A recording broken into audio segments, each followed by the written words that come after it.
Good evening, everyone. SARC welcomes you to the session on hierarchy, what, why, when, and how of higher education. The event will cover everything you need to know about preparation of exams, what is the right time to pursue higher education, for higher education and application process. The session is going to be really insightful and interactive, so stay tuned till the end. Today, we have with us four speakers in the panel. First one is Mr. Ashwini Jain, who is an IIT Bombay alum, consultant at Arcadis, and also a higher education consultant. He pursued his master's from Purdue University. Then we have with us Mr. Nikhil Jain, who is also an IIT Bombay alum and is the founder and CEO of the platform Foreign Admits. From being gold medalist and a topper to PhD dropout, he has taken a leap of faith towards his passion for enabling the world to have a quality education. Then we have with us Ms. Nandita Jaya, who is currently pursuing MBA at Carnegie Mellon University, Tepper School of Business. She has been a product manager at Microsoft for startups. And our fourth and final speaker is Mr. Saurabh Singh, who is an Erasmus Mundus scholar. He is currently working as a consultant at the BlueTech Research. Now over to you, Saurabh sir, Nandita ma'am, Nikhil sir, and Ashwini sir. Great. Thanks, Ash. So how would we be taking the session? I think we already discussed. Let's start from Nandita, and the pattern is going to be really simple. Where do you come from, so that people can always relate to the backgrounds also. You can go a little bit deeper into your Indian background, and then towards your journey in your masters. Yep, Nandita. Perfect. Thank you. And before I start, if any of the attendees would want to switch on their video camera just to make it interactive, I know it might be closer to the work time, so totally up to you. About me, I am originally from Bihar. I have grown up in a city called Muzaffarpur. Right now, my parents live in Patna. And yeah, since then, I think I've been out and about after my 12th standard, did my engineering at BIT Mesra, worked for 5 years across NCR, Bangalore for some years, and then decided that I want to move for my MBA. And yeah, after that, very classic experience, applied for GMAT, started looking out for the schools that I want to apply for. And by that time, I had already decided that I want a foreign education, just to complete the package and just to see what's out there, because it was still a very big black box for me. I had no clue, no idea how it might look like. So yeah, gradually, I think I started off thinking that I want to apply for Singapore universities. Budget was a big constraint, financing was a big constraint, and gradually everything started loosening up. And now I am graduating this May from Carnegie Mellon Tepper School of Business. Happy to be here, and I would be very open to taking any questions further down the line, whatever come what may. I can hand it back.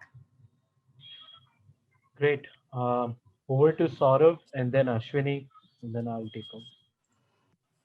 Yeah, I'm Saurabh Singh, and my dad used to work for Indian Air Force, so I travel all across India while growing up in India.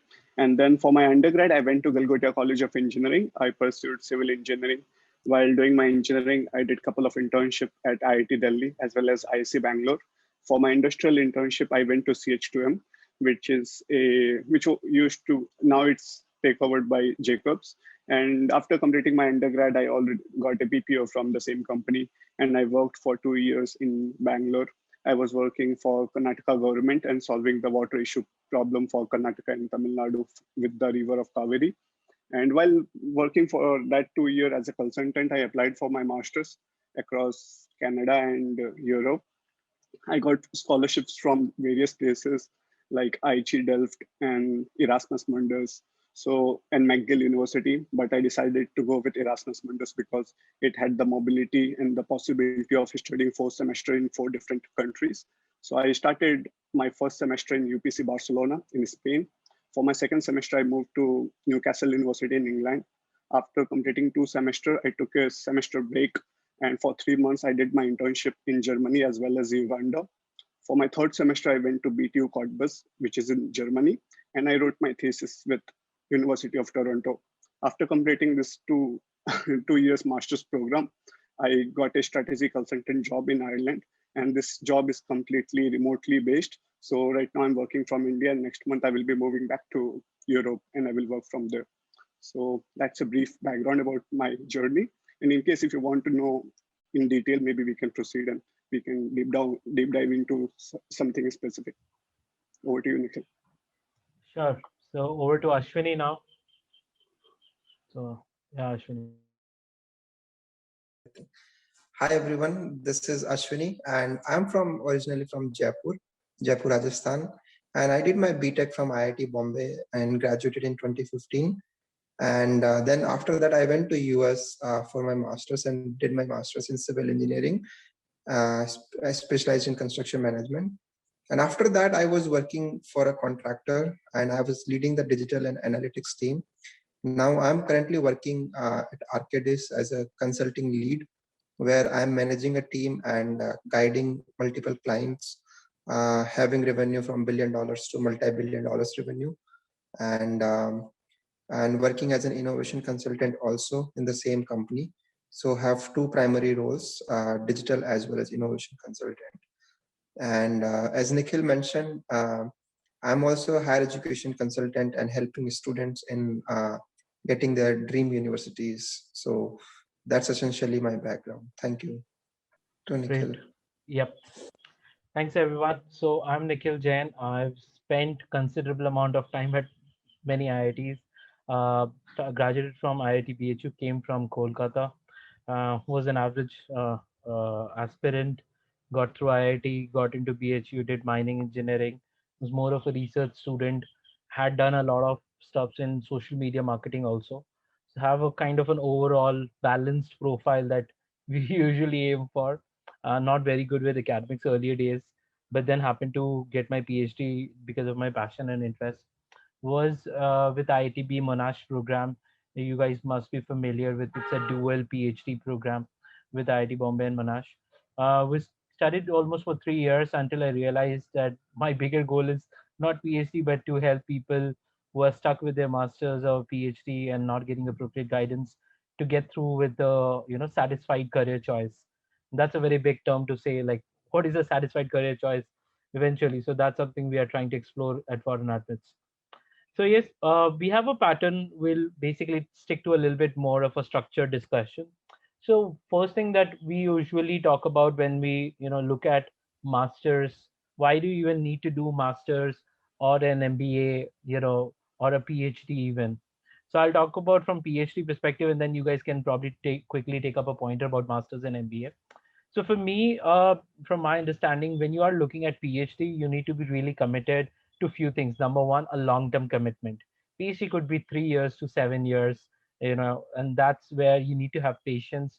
You need to be okay with not having much of a discussion, much of a thought regarding your masters, about those things, like about your thesis and all.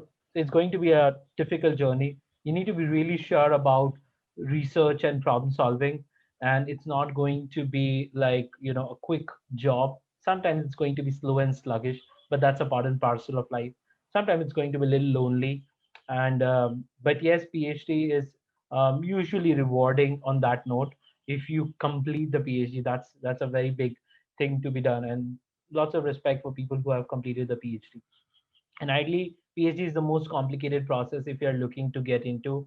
You might need to go via the professor's route, via the university route, via an external scholarship or a government scholarship or a corporate funding. There are 5 routes in which you can go through a funded PhD. And ideally, I would not recommend any PhD which is not funded because it's very expensive matter of affair.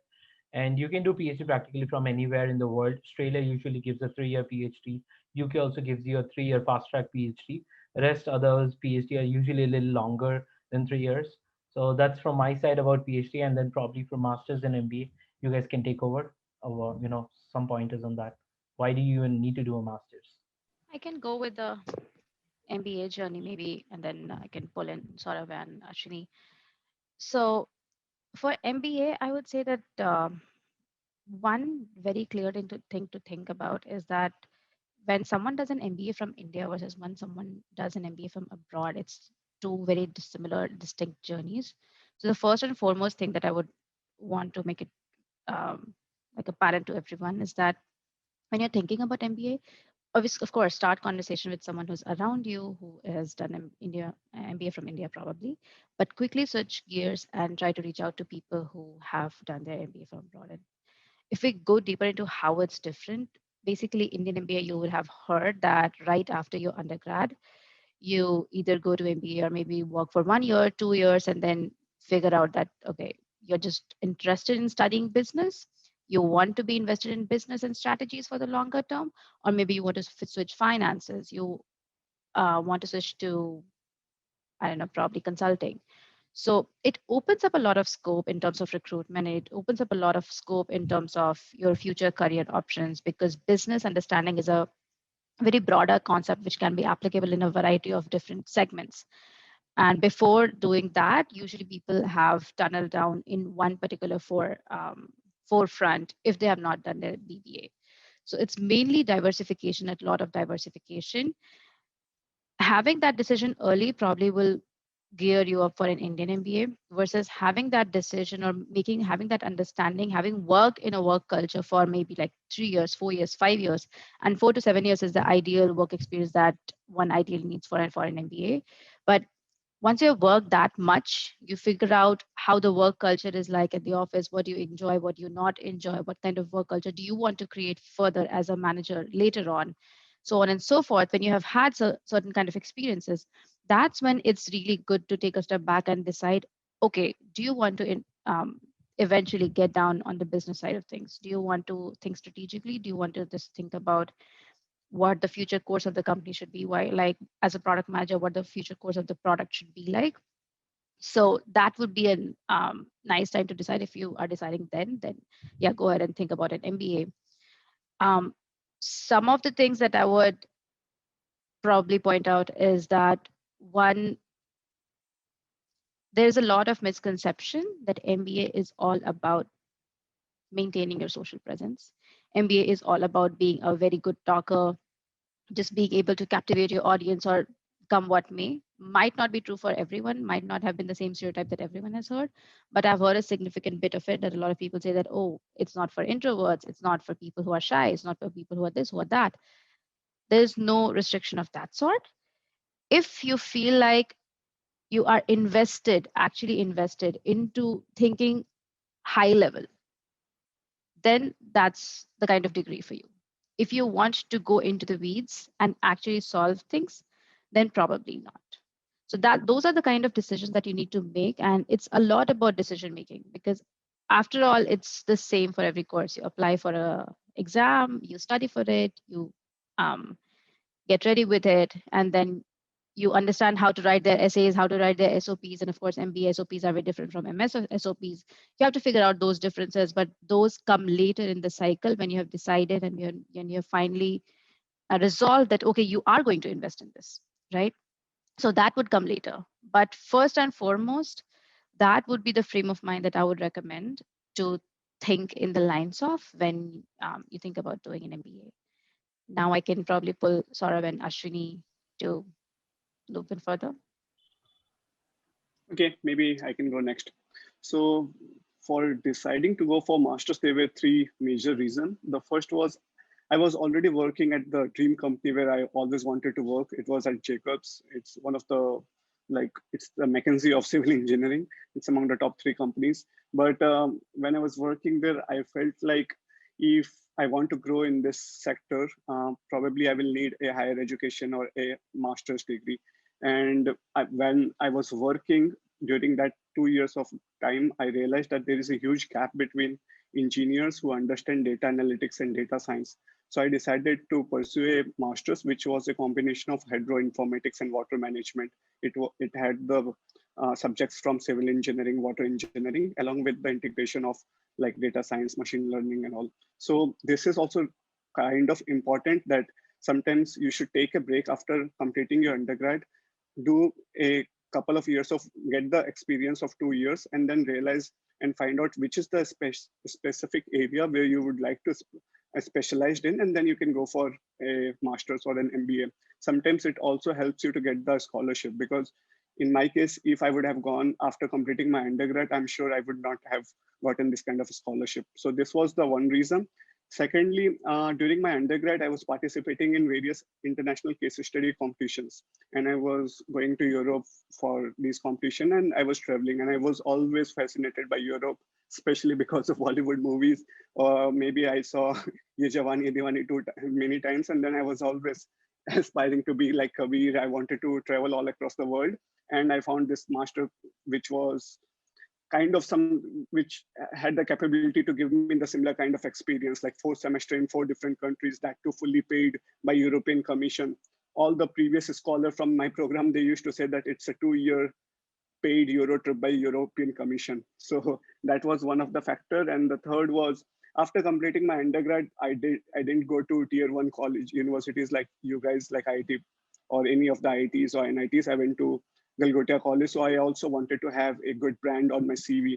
So that's why I decided to go for a master's, so that I can have good universities on my CV, so that it can help me to get into an MBA or even in the job market when I will when there will be time to grow. Sometimes I also felt like when you are in a corporate, not initially, but after sometimes, when you are among the contender to become like or to get a CEO, CXO position, sometimes they look at your background, and having a good name on your CV or having an MBA from Harvard, LBS, or INSEAD, this kind of things also helps. So thinking about that line, I thought of like having a master's degree from Europe would be beneficial for my career, as well as for that point of time. I felt like this will be a right move, and my master's was fully sponsored by European Commission.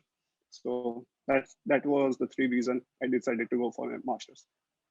Yeah, I think about me. So when I was at IIT Bombay, I was involved in various research projects, number one.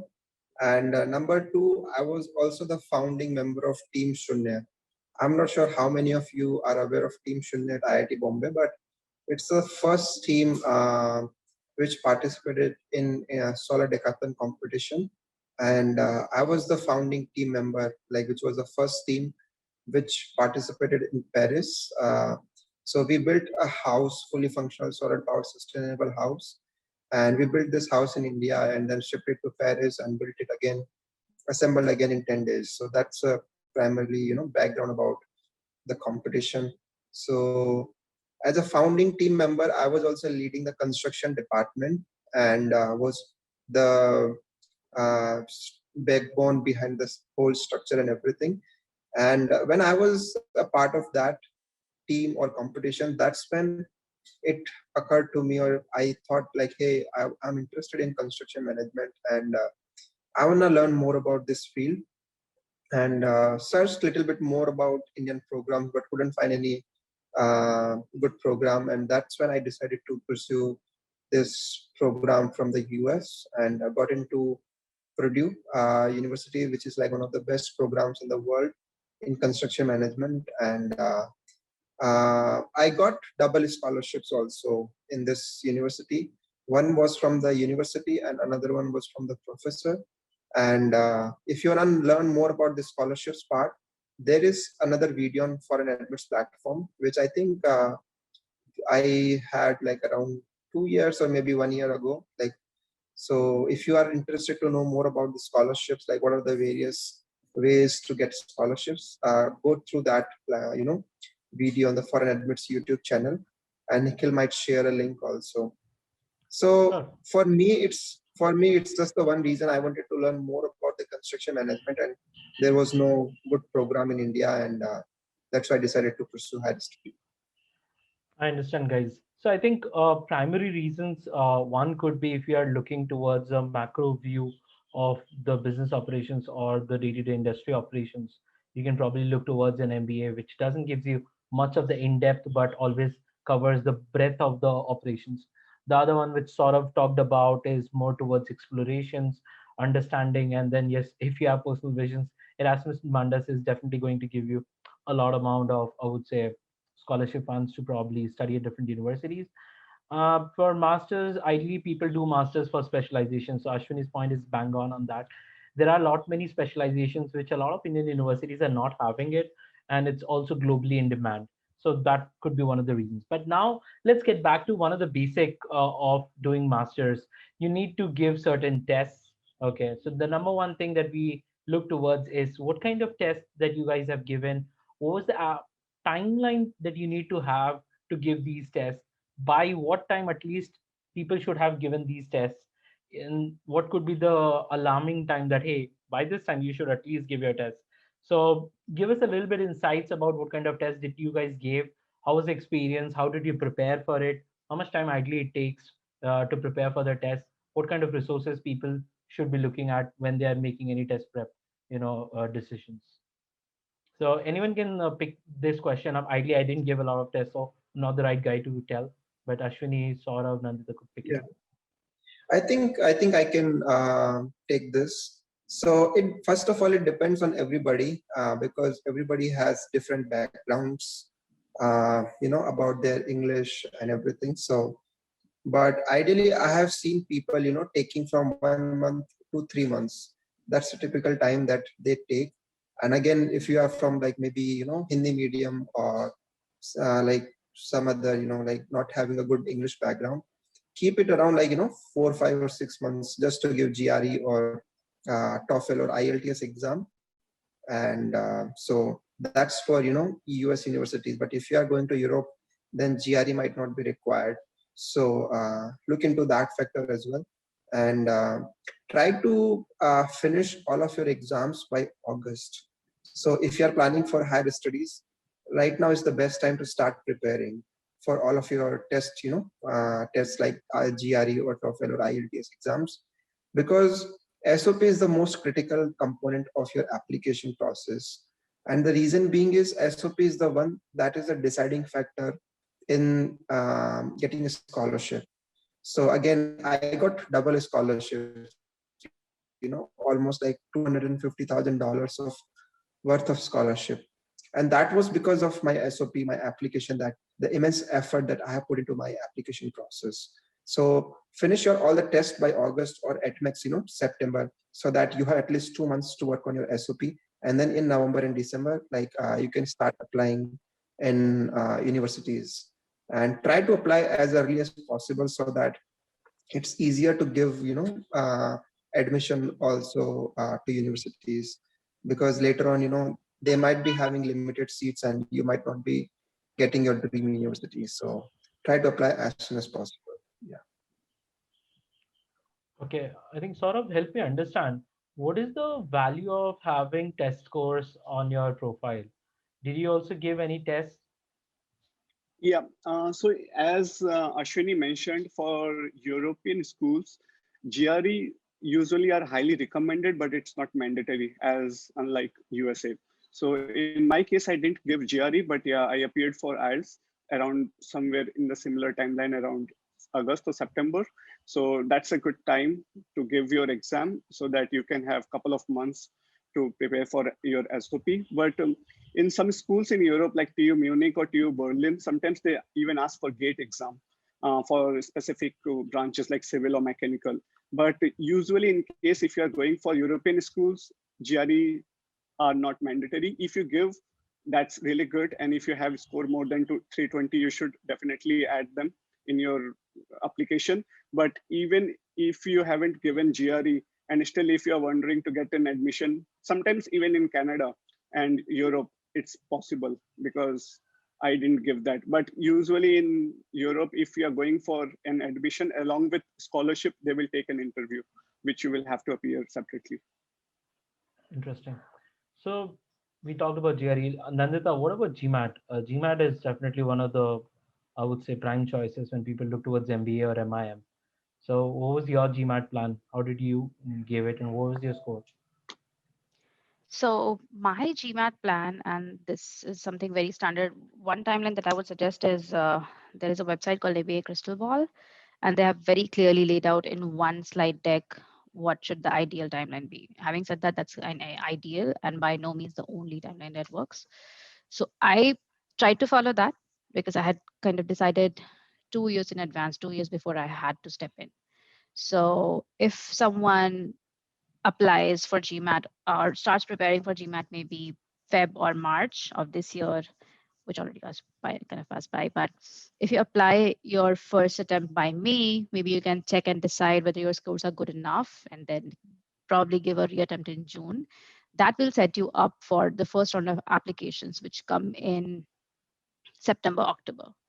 So for, again, kind of seconding Ashwini's point, the essays are most important thing. And takes a lot of time. That is the biggest learning curve. For Indians per se, Indians usually have a higher than standard GMAT. I won't say that it's that big a problem statement, except for, of course, math might be better for some people and English might be better for some other people. But at the end of the day, it's just an exam. So that's one advantage that we have, that we usually excel at exams. So I would consider that if you're able to finish that by June, then July to September is a good time frame that when you invest in your essays per se, and start with round one and keep applying in round two and round three. I followed a very similar, I'm just narrating what my timeline was. I gave my first attempt in May. I got something like 700 or something, and I was not very happy with it. I again gave it in June, and then my quant dipped a bit. So I got 720, and I felt like it was a decent enough balance because I somehow had been able to up my verbal score a bit. And it's a trade-off that gets accounted for. One thing is having an amazing GMAT score just by the total number of it, like 720, 760, come what may. And then also trying to maintain that balance between quant and verbal. That's very important, I would say. Yeah, so just having that timeline helps a lot. And even if it gets delayed, I have seen people, I have had peers who attempted GMAT in September, October, and then applied for round two, which was in December. So if that's the timeline that kind of worked out for you or works out for you, well and good. Round three applications also happen in March. So for that, you can just try to finish your GMAT by Jan. So that those timelines can also be followed, just depends on when you decide and what your personal choices are. Okay. So, yep, I think tests are done, but now let's get next step from the test. You've given the test, then on what basis were you shortlisting your B schools? Let's say, Nandita.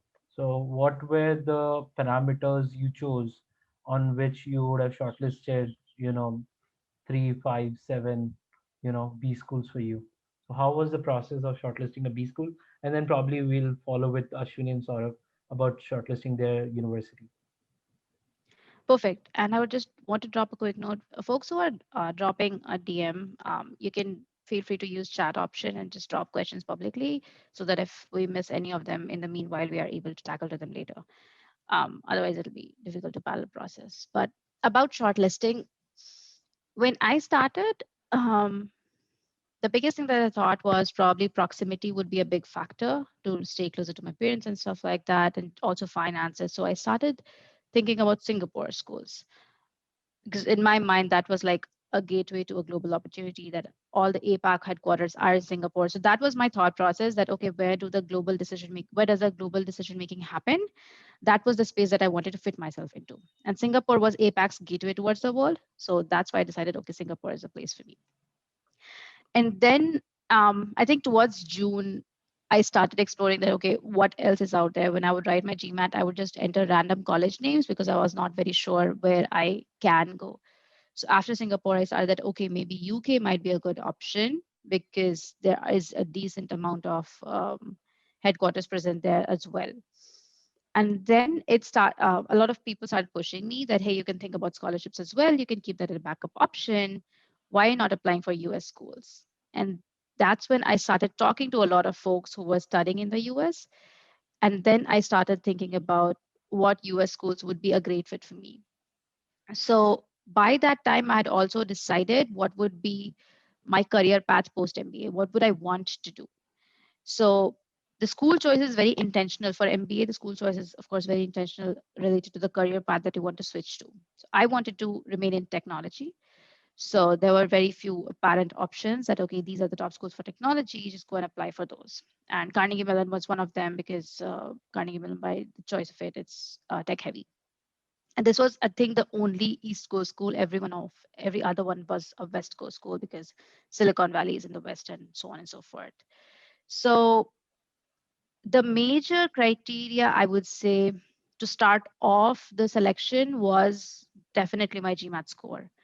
That I knew my background, I knew what I had done so far. If I had more international education, I would have my choices would have looked different. If I had more international exposure, international work experience, my choices would have been different. Given my profile, I kind of made a sense of searching on LinkedIn that people similar to my profile, where have they landed? And then I did talk to some of the admission consultants. You can just call them up for free. And as in, okay, I just want to do a couple of scheduling rounds and then see whether we are a good fit to continue working with each other. And that those calls, those just one-off random calls, give you a lot of, I would say, intentionality. They give a lot of intentionality. So I did that and then figured out my choice of tech schools here, which were a good fit for my GMAT score as well, depending upon their previous admits. And GMAT Club is a big resource for that. And then, yeah, and then basically applied, got admits, got scholarships, and then weighed the options of scholarships, maybe negotiated a bit that, hey, I've gotten this much scholarship from this university, can you increase this? Did all of that. And then whatever the sweet spot was, I landed into Depot. Okay, Over to you, great. Nikhil.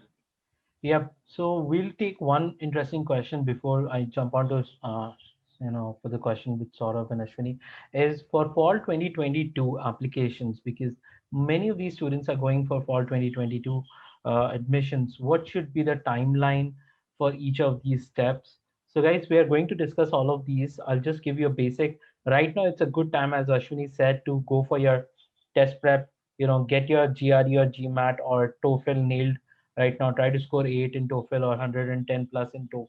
Sorry, try to score 110 plus in TOEFL, 8 in IELTS, or 320 plus in GRE. That's a very good score. And if you're looking for GMAT, 720, 740 is a very, very good score if you're looking at IBs and all. So scores, definitely we'll talk a little bit of variations on that, but this is right now the test prep time. And probably if you are having any, drawbacks in your profile, could be a good time to build upon those, could be a good time to build your profile, because by August, September, the first round of applications usually start. October to December, the second round is there. Jan to March is the third round for MBA, and the similar timelines usually happens for masters also. And for scholarships, ideally round one and round two are the most preferred round for you to get the college scholarships, and even for external scholarships, they might close as early as possible. So that's all about the timelines. Now let's come back to I think the. Nikhil, I think I just want to add one point here. Just sorry to interrupt you here. I think we talked about test preparation and you talked about profile building, and that's why I couldn't, resist or, to. So I want to speak on this. So just to give you an idea, guys, I had 315 score in GRE and only 90 score in TOEFL, which is a very, very low score, when it comes to Ivy League schools or top universities. Yeah, so my score was very, very low, both in TOEFL as well as GRE, 315 and 90. But the only component that I had in my application is amazing profile. So those who are looking for good schools, again, tests are important, but not, like super critical. So I would suggest start, building your profile. That's the most important thing. I think Ashwini, we kind of lost you again, but I get the gist of it. That guys, a good profile can even bypass an average test score. The reason I got 3 full funded PhD from Australia, IIT Monash, from Canada, University of British Columbia. Saurabh may know it's a pretty good university, and in US in SIUC under a really good professor. All these three without even taking TOEFL, without even GRE at that point of time, just because I had good publications, I had good LORs, I had a good SOP, and I had done good amount of research internships. So same way it applies to even if you're going for technical masters or MBA, you need to have a good profile. Right now you're in college, and IIT Bombay happens to be one of the best colleges, right? And you would have ample amount of things to do to be able to build your profile in a structured way. The only tip that I'm gonna give you, encompassing every kind of a field, think of the kind of masters that you want to get in, or the kind of management program you want to get in. You do things which are aligned to what you want to do.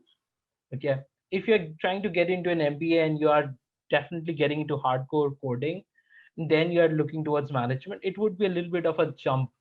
Try to avoid that kind of a gap between your target masters versus your current profile.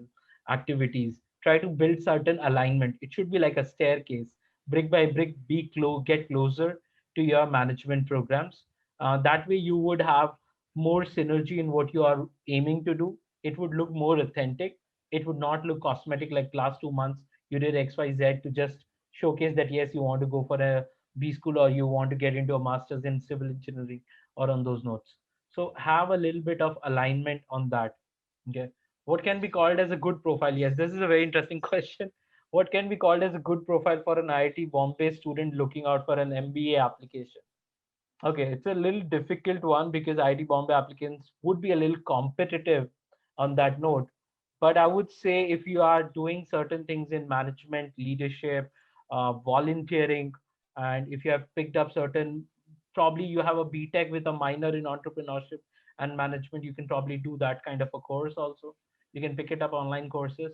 So that way you can have a little bit of mix of your regular course along with certain course which are in alignment to what you want to learn in MBA. Okay, as I said, the jump should not be too big for a B school to understand that yes, this guy doesn't have a little, I would say a proper understanding. And right now, if you're in IIT Bombay getting into an MBA, you might be talking about a deferred MBA program because direct MBA would be really difficult to get into any good B school with fresher experience. So that should not be the case because ideally, correct me if I'm wrong, Nandita, like usually B school prefer candidates with some amount of experience for their general MBA program. Yeah, absolutely right there. 4 to 7 Okay, years is usually a good window to be in. okay, cool. So now over to Saurav and Ashwini. Based on what choices, what understanding did you choose? Let's say Europe and a particular university, US and a particular university. What was the thought process in choosing a particular university? So for me, it was very clear that US has the like best programs in the construction management. So that's why my first choice was US, and I only wanted to apply to limited schools, like not like 8 to 10 schools, because again, every application costs money. And for me, in the US also, again, I wanted to apply to those universities which are top-notch universities, number one, and which provides diverse curriculum. So these are the two requirements that I had while applying. So number one is top-notch university in the construction management or civil engineering program. And number two is which has diverse curriculum, like for example which have to like a lot of faculties in the construction management program, or which has like courses on data analytics, sustainability, energy, climate change, also like that. So these were the two main requirements that I had while applying. Yeah, in my case, there were two reasons. The first one was to find out a specific course which I wanted to pursue, which was hydroinformatics and water management. So when I was searching, I found a couple of universities which they had this course, and few others also which were offering in water, but not specifically in water science or data analytics. So that was one reason to find out universities which offer something similar like the program which I would like to pursue or which I would enjoy. And secondly, I made up my mind that I will only go for my master's if I get full scholarship or it's a fully funded master's. Otherwise, I was pretty much happy with my job. And I was sure that even if I'm working with my current firm for a couple of years, they will be able to send me out to any other foreign location. So I didn't create like other applicants like ambitious, moderate, or safe kind of list. I decided to apply for 5 universities and I just went with them, and they were all ambitious and they were having, all of them were having a full scholarship program. So that was my plan, and I applied for McGill universities. And just to give you a background, in Canada, if you're applying for masters in applied science, all of them will be fully funded. So there are two kind of masters in Canada. One is MEng, Masters in Engineering, and the other one is Masters in Applied Science. In Masters in Applied Science, you have to take the professor acceptance before applying. So it sometimes it also saves the cost of application. So if you're, imagine if you want to go for University of Toronto or University of British Columbia, you should directly approach the professor, show them your work. Maybe they can take an interview, and then they will give you a conditional assessment or conditional acceptance, like, okay, maybe you should proceed and apply for program under me. And then if they select you, it will be fully funded. So that's the better way to get a funded master's in Canada. And for second, I applied for University of Oxford because they had a scholarship of Commonwealth, and two other universities were in Europe, the Erasmus Mundus Masters one, which I finally pursued, and the other one was in Delft in Netherlands, IIT Delft, and they also had a full scholarship program by Netherlands government. So yeah, that was the criteria, like having a full scholarship, and secondly, a university which offer something similar to the field which I want to pursue, because I narrowed down to a very specific area which I actually wanted to go in. Great, guys. I think key takeaways here is number one, if you want to govern your choices, you got to start early. You can't start late and at the same time expect your choices to fulfill. So taking up these full funded programs might take some time. So recommendation is try if you're in second year or third year, start networking, connect with the professors, build your research portfolio, probably get your test done, but start a little earlier, all these processes. Okay. The same way, if you are looking for your B school, ideally do those research upfront so that you have ample amount of time to be able to choose or have a some control over your choices, so that you don't end up, okay, if this is my score, this is the only thing I'm going to get. So that's the difference that you guys would create. Yep. And now I think let's move on to a couple of interesting questions that we have before I'll just take a look if you're not missing anything. Okay. So yeah, the next thing that we are definitely going to discuss is the application timeline. We definitely discussed about the overall timeline.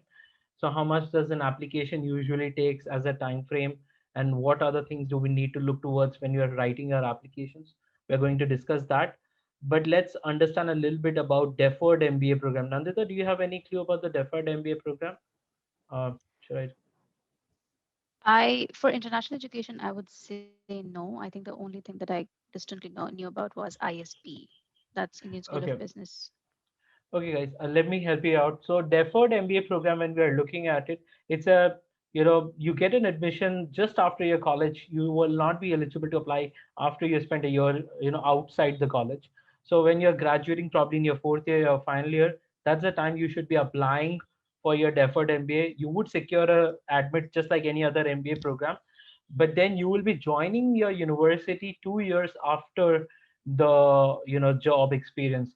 The university gives you 2 years to probably work, build your profile, have some industrial understanding, and then you join the university. So even if you're given a scholarship, that will be applicable 2 years after when you're joining that particular university. So your all assessments would be done now, and then you're deferring your admit by 2 years. That's how the deferred MBA program works like. But yes, it's highly competitive because the seats are very low, probably like a 10 seat out of 50 seats that might be given to deferred MBA, and 10 seats globally. So yes, it is going to be a little competitive, but there are a bunch of like 30, 35 universities in total that gives a deferred MBA, including the top notch ones. So you can look towards deferred MBA program also. And the application process is almost similar to a regular MBA program. So we have this question. I'm currently a second year bachelor student in pharmacy. Apart from GRE and TOEFL, what should I prepare if I want to pursue my master's in USA? Ideally, that's a very generic question. You should build your profile.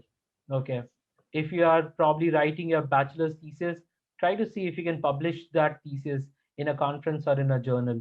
If you are doing a project, try to finish a project and get a solid LOR.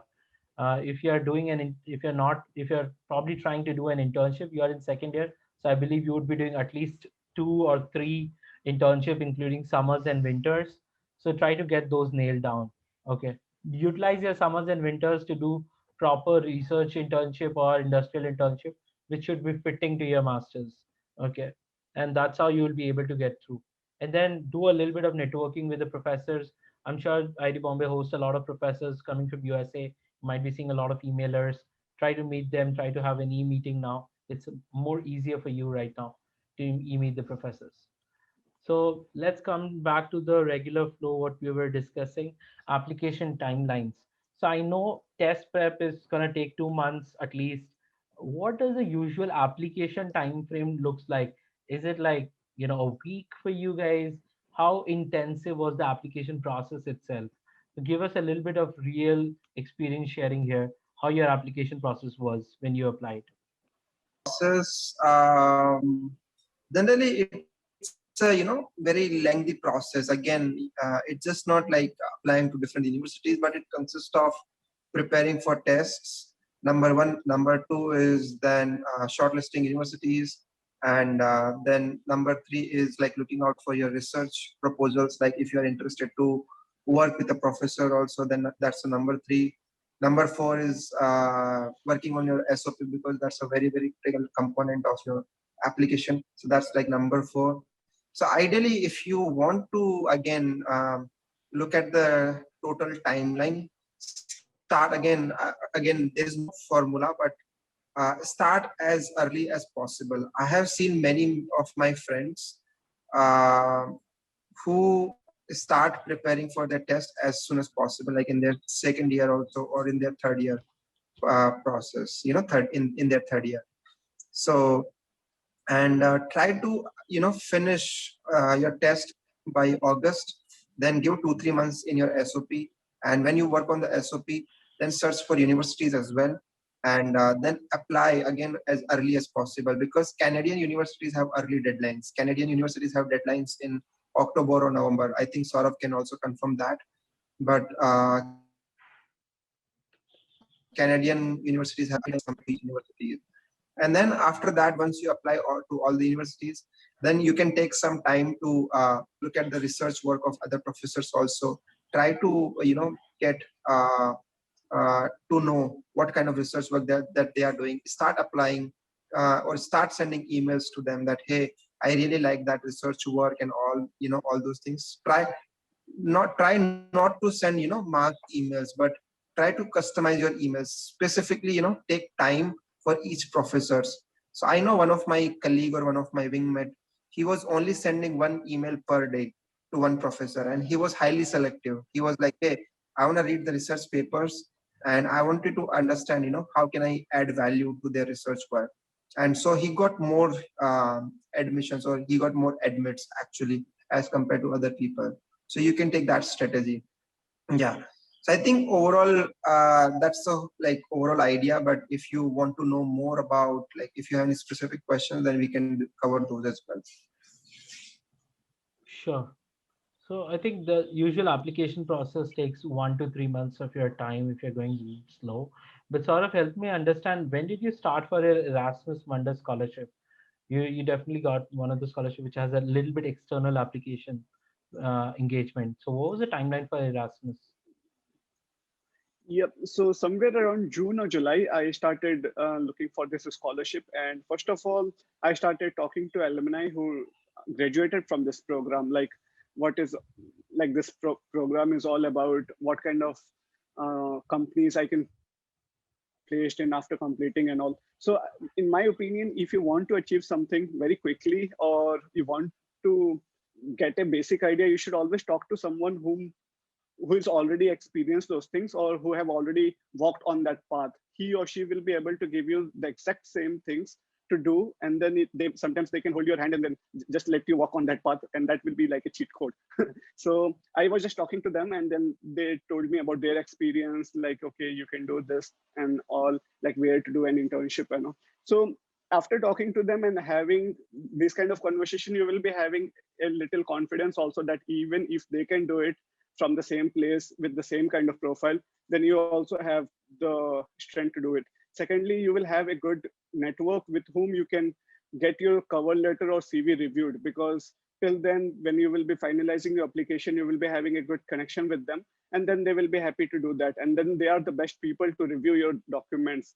And that time I didn't have the accessibility of foreign admit or these kind of startups. So I started somewhere around June and July, and by the end of August, I gave all the exams, and I submitted my application by the end of December, somewhere around New Year. But at the same time, I was applying for other programs in Canada. So I was working for Jacobs that time, and in the night, because it's Canada's daytime, I will apply in the night around 10 o'clock or 11 o'clock in the night as per Indian time. And then suddenly I will get an email back from some professor from Canada at around 2 o'clock. So till the application time, I was remaining awake every night. Like, who knows, some professor will send me an email, and I always wanted to be like, what if I missed an opportunity? So that was a challenging task, but it was fun too. And I will also say that because I'm coming from tier 3 university, I can think like, if you are studying at IIT Bombay, I'm sure you all will get an admit in somewhere across the world. It's not difficult to get an admission across the world. The most difficult is to get IIT. So have this in your mind. So the challenging part is to get in a top universities and get a scholarship. So aim for that. And secondly, the difficult part is the application process, the whole application process, like arranging all the documents at one place, applying for visa, finding out, talking to alumni, and all these things. If you manage to complete all these steps, you will definitely land a good admit along with a scholarship. So just follow the process, go for ambitious universities. Like, if a guy like me can apply for these top-notch universities, and for my last semester, I got an admit from MIT. So think like a guy from Galgotia can get an acceptance at MIT, then you guys are already at the IIT Bombay and the best university across India. So yeah, in case if you have any specific questions, maybe you can ask. Sure. I think Saurabh has been very humble to say that, but seeing Saurav's experience for 2 years, he has traveled, I think, at least 4 to 5 countries, and he has done a good amount of profile building during his masters also. I remember taking out time and going to Uganda, if I'm correct, and building a water filtration system for the school from your own scholarship money. That was very generous of him. So now let's talk a little bit about scholarships. Saurav definitely talked about Erasmus Mundus. You'll throw a little bit of pointers on that. Let's understand a little bit about MBA scholarship, because I see a lot of inbox coming into the MBA funding. Then we'll definitely talk about masters, because masters do have plenty of scholarship compared to MBA. It's very critical to understand how to fund an MBA and how to look towards scholarships or fee waivers or different kinds of funding options when we are looking or planning for our MBA. Over to Nandita. Thank you. Definitely. So first off, if we directly think about scholarships, the scholarships that are majorly offered to international students directly come from the school. So if you're applying for any school, for example, I applied for Tepper, depending upon how competitive my profile was for Tepper and how tailor-fit did I make my profile sound for Tepper, depending upon that, they would decide how badly they want me in, right? So they would send me the admit with some kind of scholarship that, okay, we are giving you probably 20K, we are giving you 30K, and then you can come in. And some of the schools just like that. Like if I had applied for Keenan Flagler or somewhat universities which are safe schools for me, they might have given me fully funded education. And one thing that I also kept in mind was at least applying to two schools which are of similar ranking, which are of similar cadre. So what that helps in is that, for example, one of the universities gives me 60% scholarship. I can easily trade that and say that, hey, okay, that university gave me 60% scholarship, but my profile is this, my choice is you. So if you can match that offer, then I can totally choose you over the other. So there's some kind of negotiation tactics that can also work in play, and then you have to see how, like, also try to upskill yourself at negotiation a bit. But those things also happen. The best strategy, I would say, is what Saurabh was alluding to earlier, what he didn't end up doing, but I think that would be good way to think about scholarships for US education per se, that if you have certain very high scholarships, then you think about the medium tier schools that might give you 60 to 80% scholarship, something that will land you in a sweet spot, and then you apply to safe schools, which will get you fully funded. So depending upon what you want, what kind of ROI you want out of your education, for your long term, you can think of making an intentional decision. Now, there are a few nuances to this. I studied even my undergrad with an education loan. So I was very comfortable with taking an education loan. And I knew that it sounds a lot when you're taking it up, but when you get a job, you're able to finish it within a year or two, and then you can just fly off. So it also depends on your comfort zone, how much comfortable you are doing that. I would say that even if you take an education loan, international education loan for your MBA, you can totally do that. You can totally sort out your education loan. If not, then at least in 3 years. You do get paid that much post your MBA and account for that you will be paid in US dollars. So if your investment is in US dollars, your return will be in US dollars. So just make that ROI calculation. Compared to that, if you defer your applications a lot or if you waste a lot of years, also account for the fact that you're getting paid ANR for that particular year. And if you had made choice slightly earlier, you could have gotten paid in USD. In your long term, you could have gotten paid in USD for that entire 1 year. So there's a lot of ROI calculation that I would say is involved. Think about everything when it comes to funding, I would say. Don't just think about scholarships. Think about scholarships. That's a big factor that eases a lot of burden. But there are international education loan products, tell the name out loud in front, that's very conveniently available, very easily available to everyone without any collateral, without any security, without anything. Like even if I die, my parents won't have to think about it. So that's the kind of safety that they provide. And if it works out, just get fully funded. That's probably the best deal out there. So there are certain trade-offs that you have to make. These three will be the key pointers. Just I would say think about those, make your ROI chart, make an Excel sheet, start falling in that B school um, mental model, and that will help a lot. Yep. Um, Ashwini, are you there? So we're going to discuss a little bit about the double scholarship that you have received, and a lot of your friends that I keep hearing do get scholarship. I remember Mustafa and other people who got different kinds of scholarships. Can you throw some light about what's the process to get scholarships in US for your masters? Yeah, I think so. I will just give an overall idea, and I think Nikhil has already mentioned in comment. There are multiple ways. One is fellowship, which is like a free money. Second one is graduate research assistantship, where you have to do some research with a professor. That's GRA, graduate research assistantship. The third scholarship is graduate teaching assistantship, where you have to take a class or help students and do some paper checking and everything. So that's number three, graduate teaching assistantship. Number four is graduate assistantship, which is like working with working with the university, maybe working with the IT department or statistics department, or maybe some of the random department also. So there are a lot of departments in the university, and they are looking for some exceptional people who can help them in their day-to-day jobs. So that's like number four. So and yeah, so these are the main four type of scholarships. So each of these scholarships have different criteria. For example, for fellowships you have to have exceptional profile, like at an India level. And for teaching assistantship, you have to have good grades, for example in maths. Like let's suppose if you have mathematics course like ma 105, and like calculus or maybe linear algebra, if you have AA, and and if you have good TOEFL score, then you can become mathematics teaching assistantship or teaching assistant also. Universities are looking for those type of people. And for graduate research assistantship, you have to have good research profile, maybe have some papers also, like one or two good papers. That also helps a lot. And so in my case, one was I was given scholarship by the university. I was working in the IT department as a business analyst. So I was working mostly on data analytics and improving business processes and all those. That's the number one scholarship. Number two scholarship that I got from the professor, and it was for doing the research with him.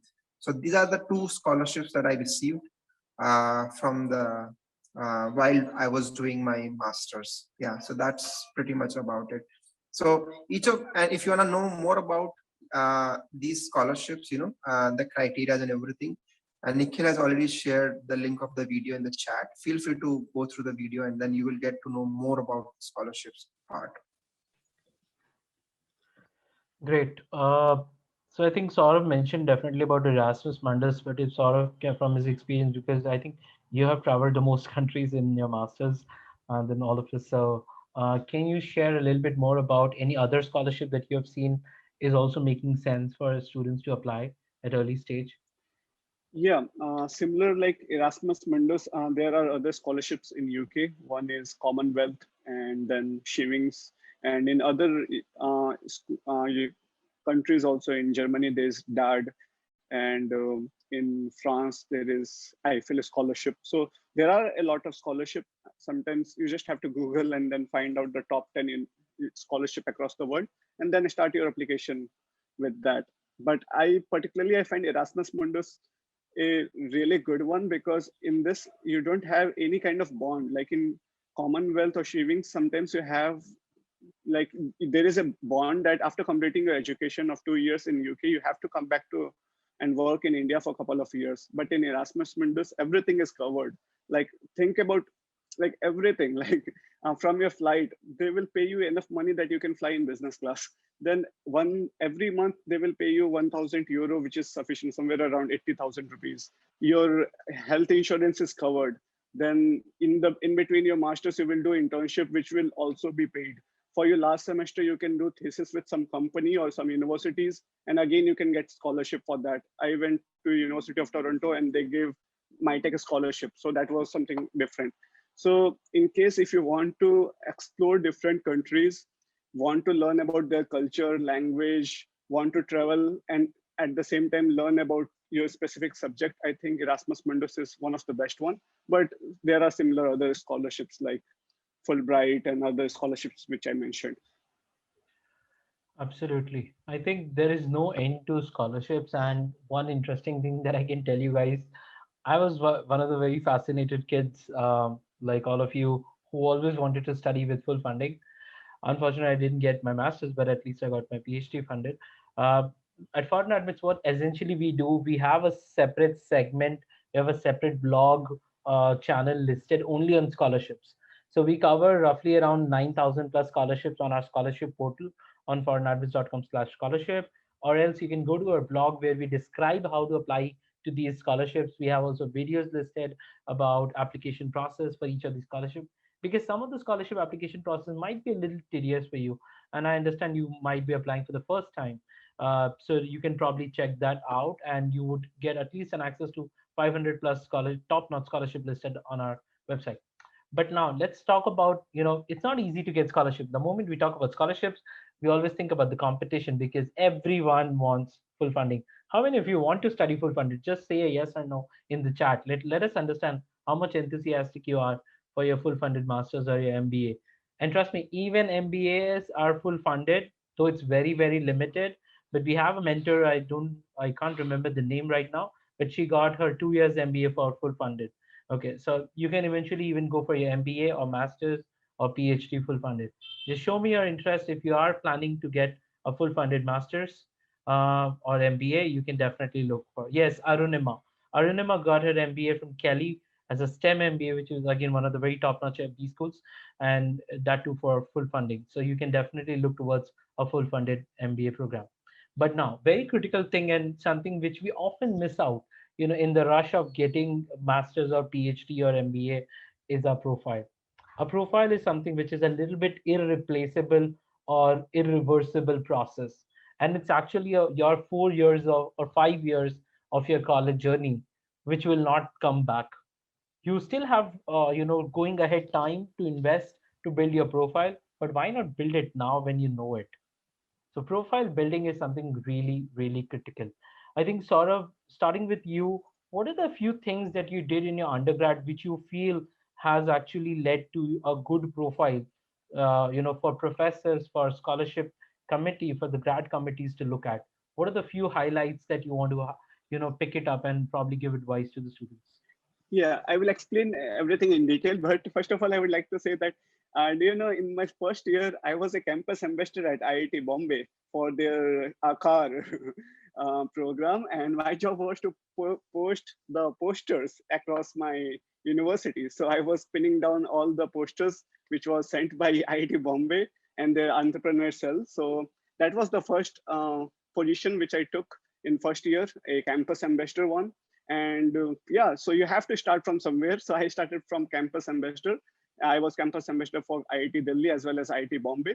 But that campus ambassador position helped me to get an internship at IIT Delhi. So I did 2 internship at IIT Delhi. And after that, I started to find out where else I can do internship, which is better than IIT Delhi. And I found that IIC Bangalore is the research institute, which are doing like pretty good research. So I went there. After completing 2 research internship, I wanted to explore the other side, like how is the industrial internship and is it something or is it my calling? So I went to one of the top-notch company, which also offered me a PPO, CH2M. So these were the 3 internship which I did during my undergrad. But because I didn't have a good brand name on my CV, I started participating in international case study competitions. So in this kind of competition, companies like Facebook, Google, Amazon, all these companies, when they have their management problem, they put this kind of problem on international portal, a case study portal, and students from all across the world, they will be teaming up and participating in this kind of competition. If you're among the top 3 or top 5 teams, they will invite you, sometimes in business class, you will be going to Paris or Brussels and pitch in front of their board of directors or CXO's position.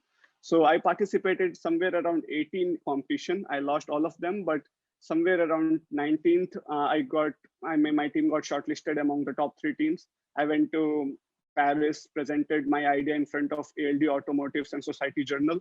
And that was the time like I got the exposure of Europe. And after that, I kept on participating, and then I won 2 other international case study competition. So I think that was also something which is not very common, which any applicant does, but that helped. And then after completing my undergrad, I knew that still my profile is not that good because I didn't have good undergrad score. So I went to pursue 2 years of like work experience at the same firm. And when I was working there, when I realized like, okay, my profile is pretty good and I can get an admit, I applied.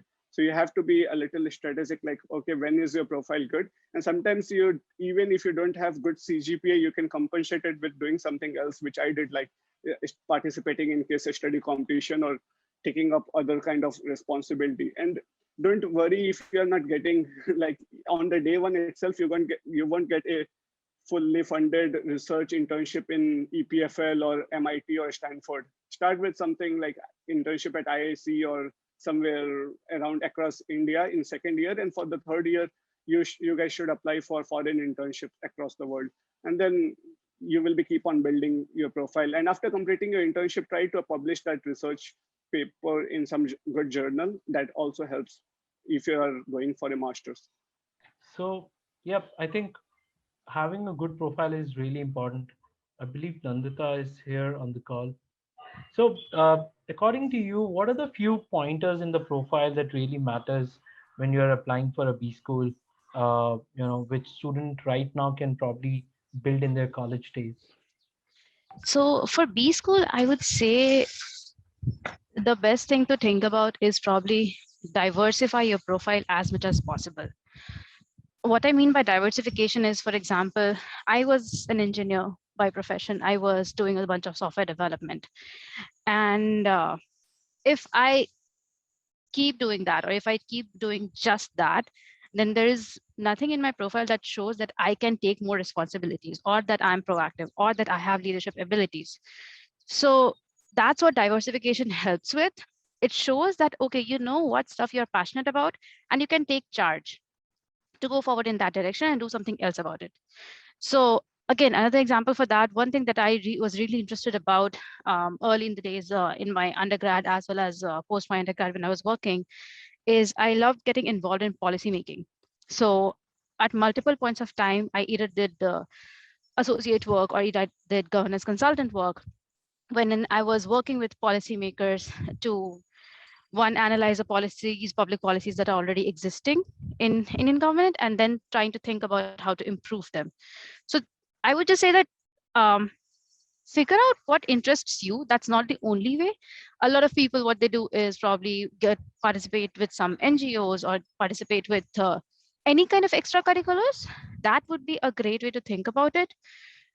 Find interests, invest yourself in interest, no matter what the interest lies in. Even if you are an Ironman runner or any expert swimmer, even those things show your passion. That shows your dedication. That if you have passion to lead yourself, then you'll probably be able to carry on a lot more people further. So mostly think about leadership, initiative, persuasion. What are the kind of activities that can show to the admission consultant that you have those capabilities to go forward in that direction? So think about like any kind of NGO participation, any kind of personal interests that you have, taking that one notch further. That would be, I would say, the best diversification or the best way to build your profile per se. I think we pretty much covered everything. So let's get on to the questions now. Um, so one question is, I think it's more directed to Saurabh. There's a guy who got an Erasmus Mundus scholarship of 39,000 euros for an EMJMD program called MESC, but the university ranked lower even than IITB, though they are excellent in the field of the program. Should I opt for a higher rank university like TU Leagues with no scholarship, or this program which is full funded? From what I inquired, after 3 years of work experience, college will matter less, so taking the scholarship better than a globally reputed university would be good. But I need your advice on this. Yeah, if you will ask me personally, I will say that go with the scholarship and pursue Erasmus. I mean, this 2 year will be the best year of your life, and you will live the whole life in these 2 years. Actually, you will meet so many people, and you will learn about the culture, language, and the kind of exposure you get. Forget about college reputation and ranking. The kind of person you will become, that's that's like which True. other universities and other places can't provide.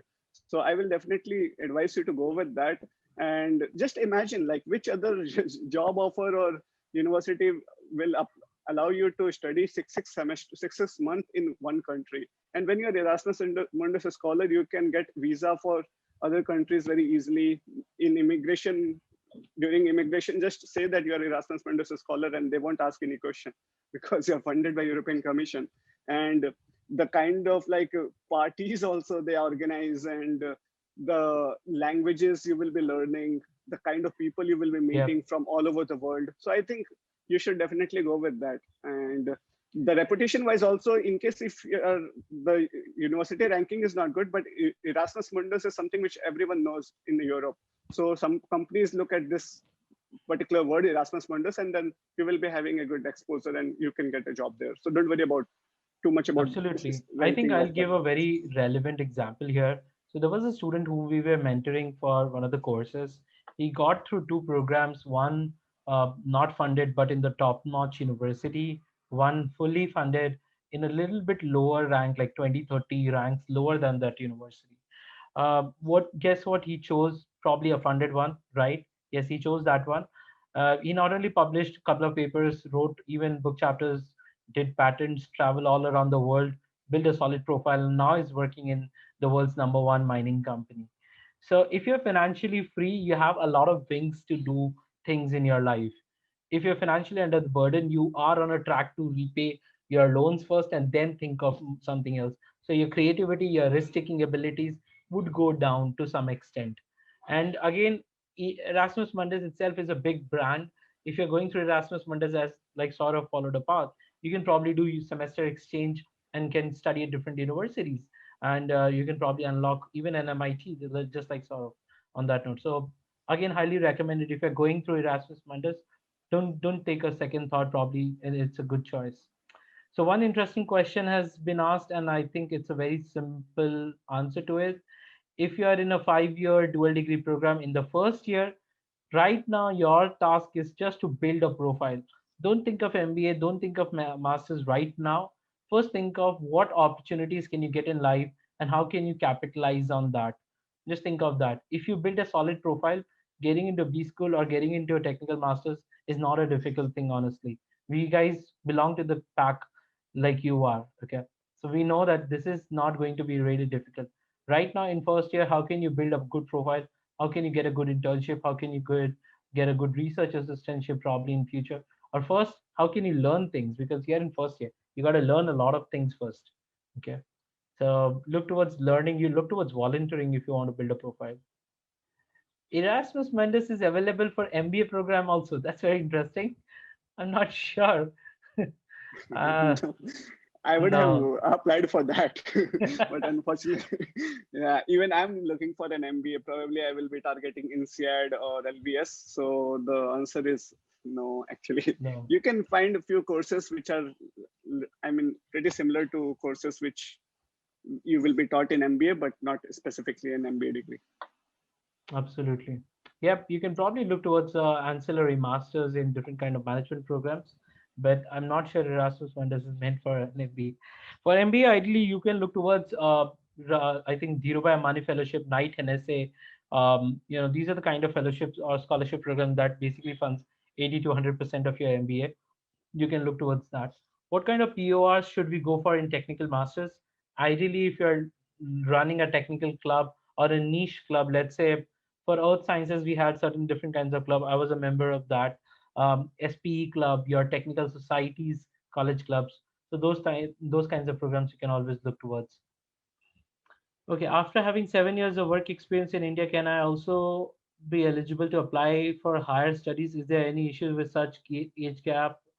Ideally, if you're looking for MBA program, 7 to 8 years, you are maturing for MBA program. You are in the peak of doing an MBA program. So there is no age issues that should come in. In India, ideally, people go for freshers MBA. Outside, if you look at GMAT waivers, you might get a GMAT waiver with a 6 to 8 years of work experience, which should be a quality work experience in your industry. So you should not be having any issues, Harshit, if you're going for an MBA program abroad right now. Does GRE physics add significant value for masters in case there is nothing much impressive in bachelor's? Hmm. Probably you should nail your general GRE first. That itself is a good thing to get a good score. And then you can probably pick up certain online courses in the target fields which you are doing, the kind of subject which you didn't have in your bachelor's, but now you might be pursuing in your master's. That would show a little bit of commitment that yes, you are trying to learn those things.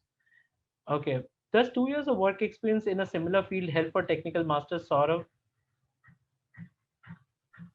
Yeah, definitely. And yeah, actually, I was working in the firm, which was a major feeder from the program which I was about to go and pursue. So it helps, and sometimes because when you are coming from the dream company where the graduate of that program is also dreaming to go there is also a pressure on the selection committee that he's coming from the place where our kids also want to go. So definitely they will give you extra preference, and I didn't give even interview, so they selected me without even taking an interview. So it definitely helps. Yep.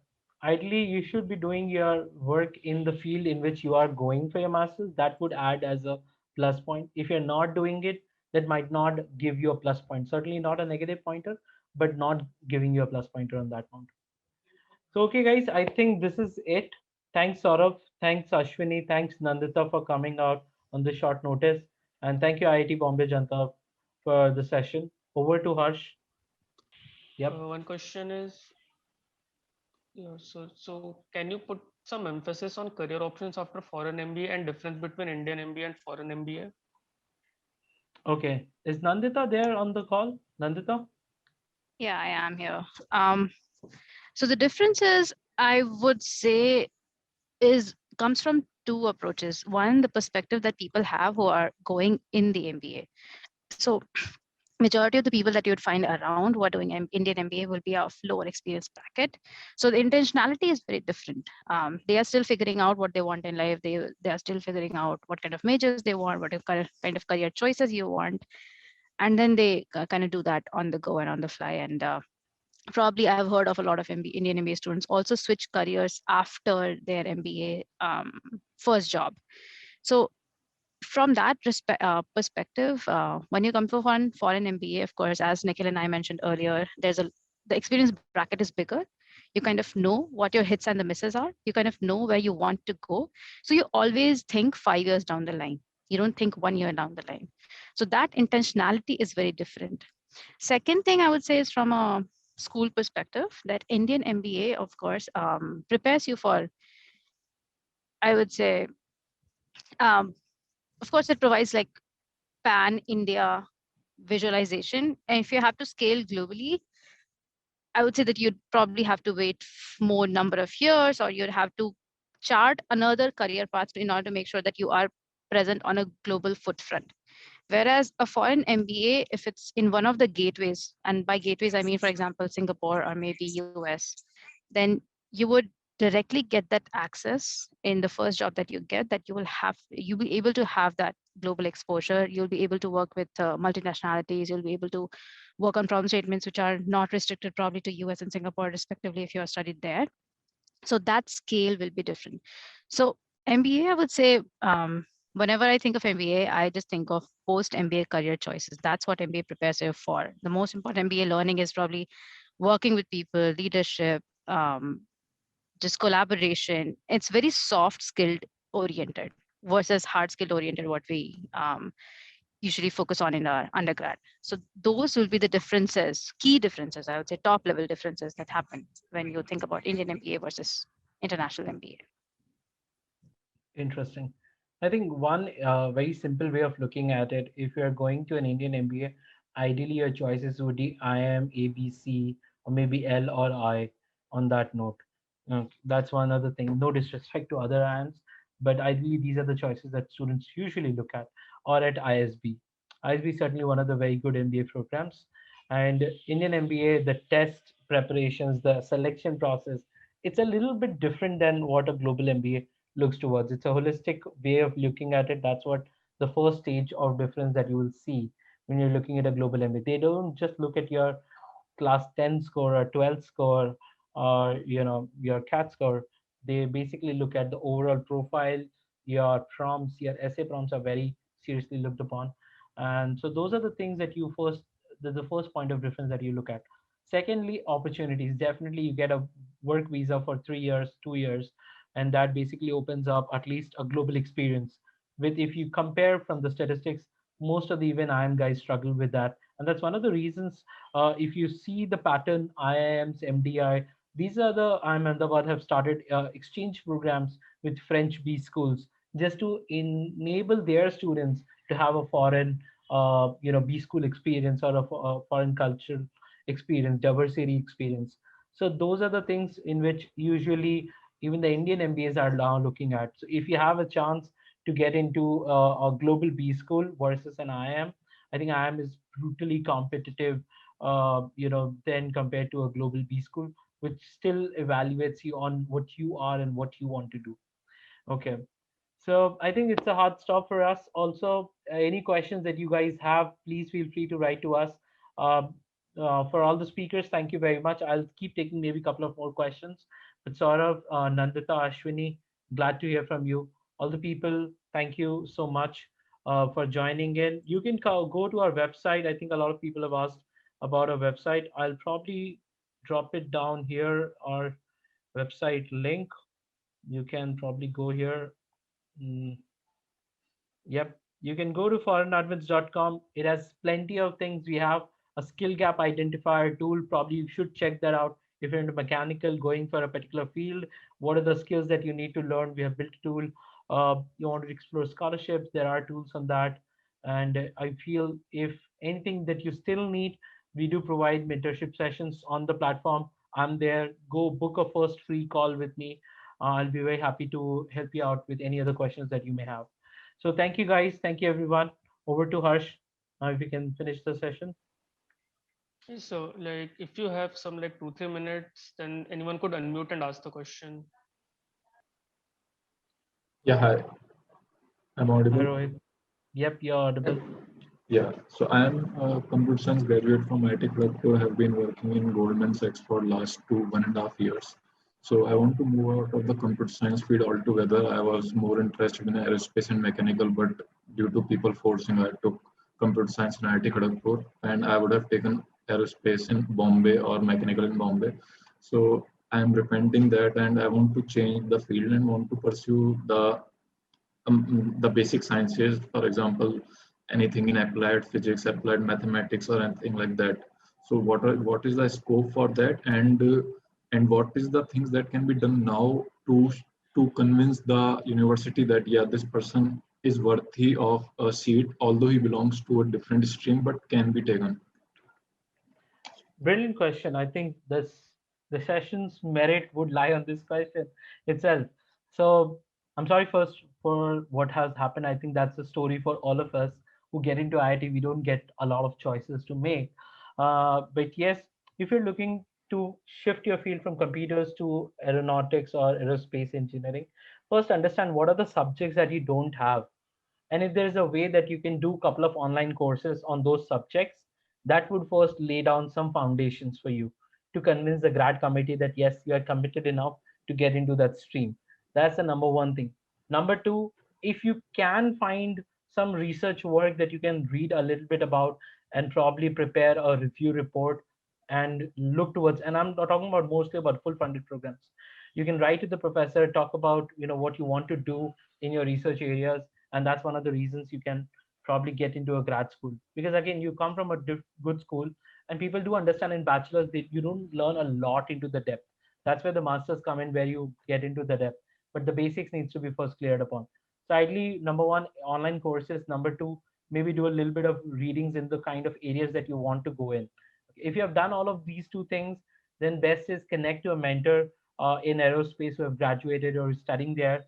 Get an understanding about the basic application requisites for that university. The top-notch ones could be TU Delft in Europe. They're very good in aerospace. There are a few in Germany also. Even in Monash Aeronautics Lab, it's very good in Australia that I know. Then you can always look towards US. There are a bunch of good universities in US. I'm not exactly able to name them, but you can always pick those. Ideally, the answer is yes, you have a possibility to change your field. Depends on what kind of level of universities, what kind of level of scholarships you want to get. There might be some extra steps that you need to put in. It could be online courses, it could be some internship, it could be some project works.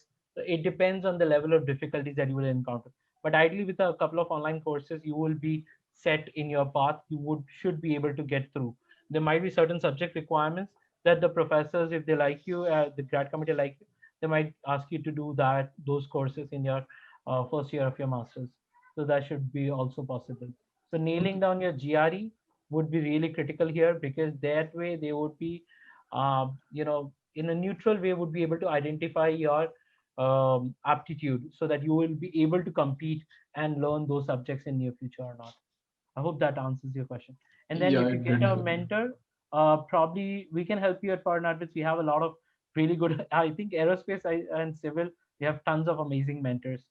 So we can definitely help you get there. So probably you can connect to the team offline after this, and we can definitely help you out. So Thanks. any other questions last, Harsh? Yes, I think mostly we are done. So, like, if anyone else wants to ask any doubt, like, I think Nikhil sir is available on LinkedIn. Like, he replies. The You can he use will be this easily link, available. everyone. Use this link, book a call. You can eventually go to Foreign Admit's website, register as a student. I'm there on the platform. You can do one-to-one video interaction with me through the platform itself. So you can always book a call. There are a bunch of another amazing mentors also. You can always book a call with them too. Yes, so that would be much great. So, I think the session was really insightful and would be very useful for the students. And during these difficult times, hearing from you has been very refreshing and motivating. Yes, so thanks a lot for joining with us. Thank you, guys. Thanks, Thank you. Saurabh. Thanks a Thanks, lot. Ashwini, again.